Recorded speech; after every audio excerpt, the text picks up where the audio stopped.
morning. So today I'm going to work through a few more examples for percent of change.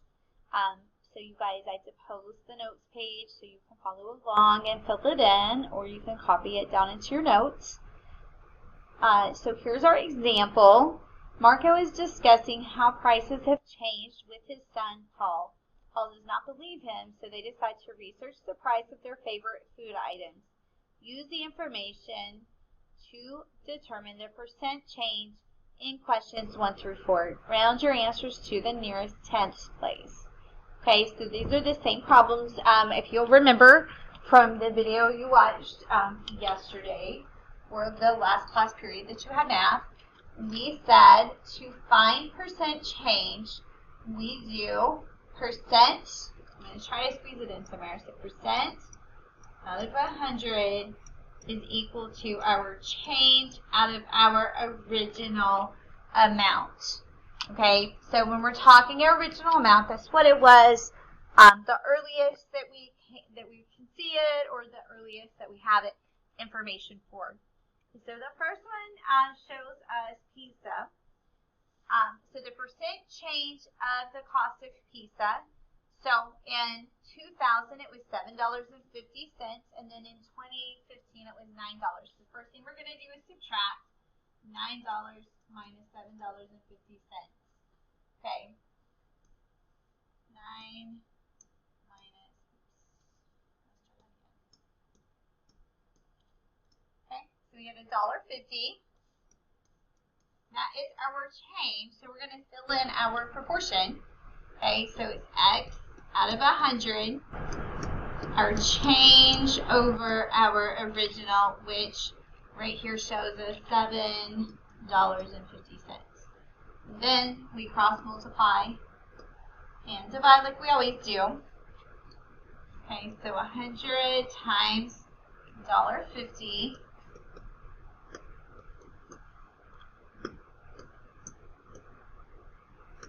150, and then we divide by $7.50,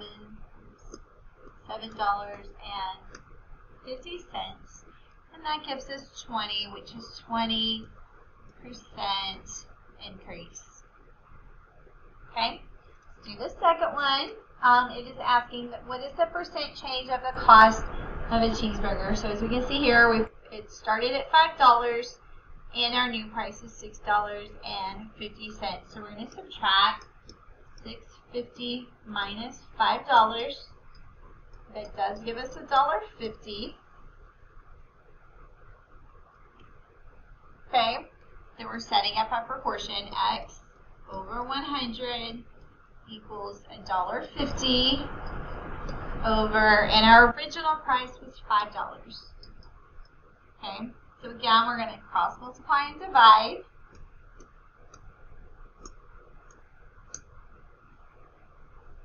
Okay, 100 times $1.50 divided by 5 gives us, let's try that again, 30%. Okay, what is the percent change in the cost of a serving of fries? Okay, fries were $2 in 2000 and $4.50 in 2015, so we're going to subtract $4.50. Subtract our 2. Okay, 450 minus 2 gives us $2.50. Okay, then we're going to set up again. X over 100 equals $2.50 over, and our original price was $2. Okay, so then we cross multiply and divide.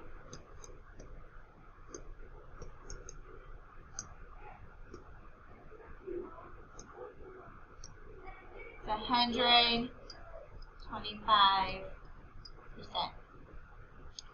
Okay, and it's okay if we get more than 100%, because sometimes that's what happens. And if you kind of look at it, this one, our original price was $2. Our change is more than our original price, which means 100% would be $2, but it's more than that. So it should be over that 100%. Okay, so the next one we have is a hot dog. Okay, it was $2.50 in 2000. Now it's $2 in 2015. So we're going to subtract 250 minus $2, which gives us 50 cents. Okay, and then we're going to set it up. X over 100 equals 50 cents over, what was my original? $2.50. Okay, cross, multiply, and divide. So 100 times 50 cents. Wow, that did not work. 100. My calculator's going a little crazy. 100 times 50 cents. And then divide that by $2.50. And that gives us 20% again. Okay? So, you guys, here are your examples. This will help you. You were doing some more practice problems. You've got both a maze and a color by number to complete. You guys, on these, if you're doing it on Google Classroom, you can use the line tool for the maze, and you can highlight or circle or somehow mark your answers on the color by number if you do not want to color or print these off. So if you have questions, I'm available at by Zoom at 2:15 every day, or you can email me. I will talk to you later. Have a great day.